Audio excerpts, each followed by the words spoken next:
Come on in, come on in. Yes, it's another terrific hieroglyphic, and I'm in the building, and like I'm always doing at the beginning of the day, I'm just making this thing happen at the reporternewspaperonline.com.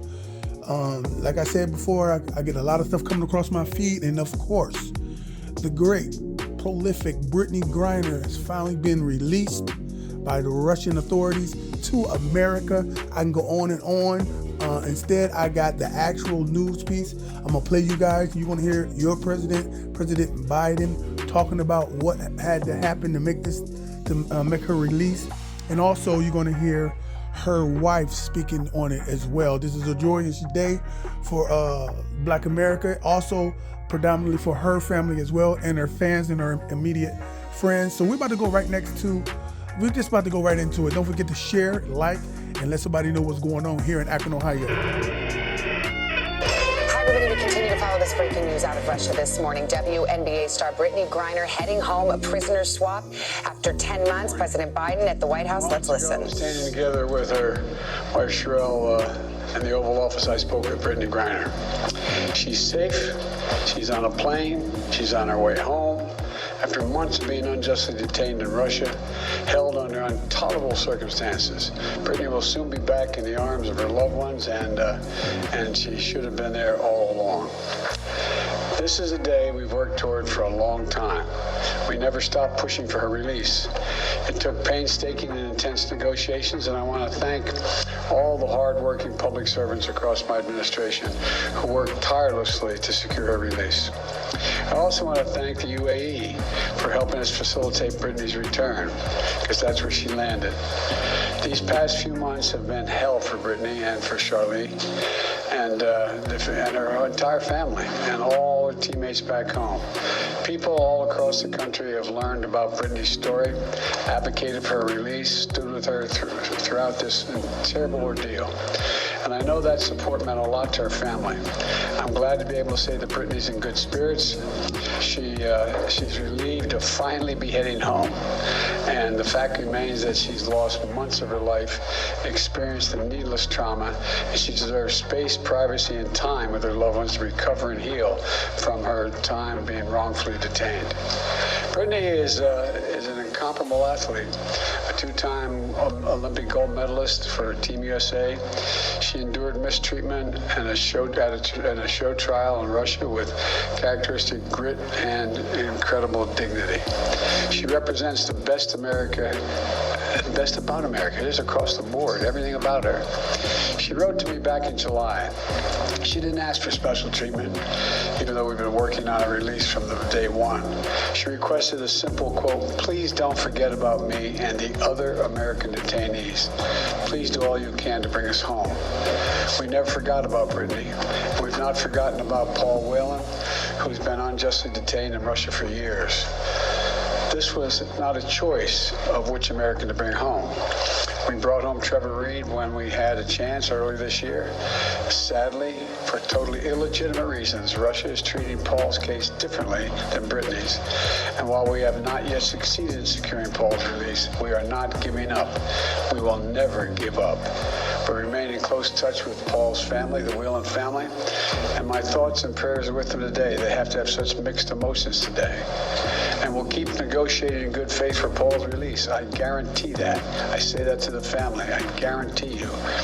And I urge Russia to do the same to ensure that Paul's health and humane treatment are maintained until we are able to bring him home. I don't want any American to sit wrongfully detained and one extra day if we can bring that person home. My administration has now brought home dozens of Americans who were wrongfully detained or held hostage abroad, many of whom had been held since before I took office.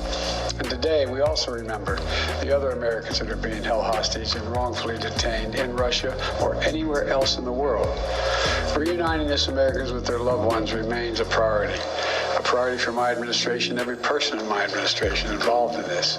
And we're going to continue to work to bring home every American who continues to endure such an injustice.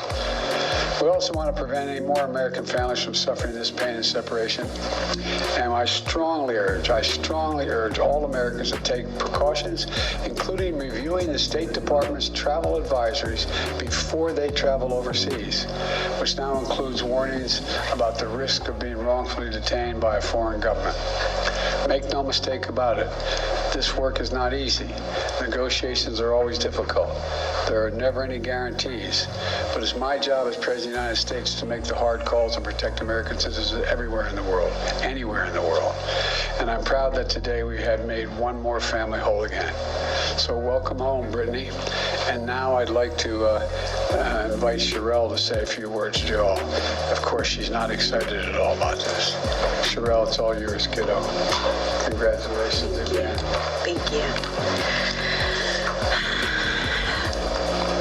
So over the last 9 months, y'all have been so privy to one of the darkest moments of my life. And so today I'm just standing here overwhelmed with emotions, but the most important emotion that I have right now is just sincere gratitude for President Biden and his entire administration.